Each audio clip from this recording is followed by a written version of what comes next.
Hey friends, welcome to another review. So I'm checking out these Nortiv 8 men's walking running shoes. Actually, my wife's been wearing these. These came a size 7.5.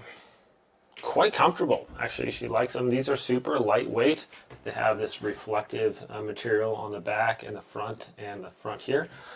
This material here on the top, it's lightweight, breathable.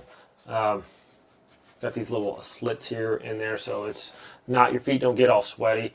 It's got quite a heel on these, so it probably gives you another inch to your height or so. Very comfortable. What I like about the Nortiv 8 shoes also is the eyelets on here are plastic inside this other rubber thing, so it's not going to, like, when you go to tighten up your shoelaces, it's not going to rip this portion out, which is I've seen before. I've got a new pair of shoes before completely. I went to pull down my shoe and tighten it, and it just ripped the whole thing there. And I was like, wow, really?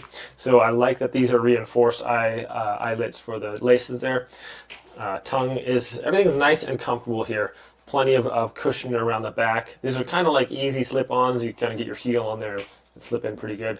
The loop in the back is big enough to where you can actually get your finger in there if you need to pull on that and get some good grip that's available. I hate it when some shoes you get a loop on the back and it's like no one can put their finger in there, so what's the point? So it also has this loop here on the top of the tongue. So all in all, my friends, we've walked a few miles together. I got a pair of these as well. Super comfortable, lightweight. Just a nice little shoe. So thanks for watching this review. Have a great day, and I will see you all next time.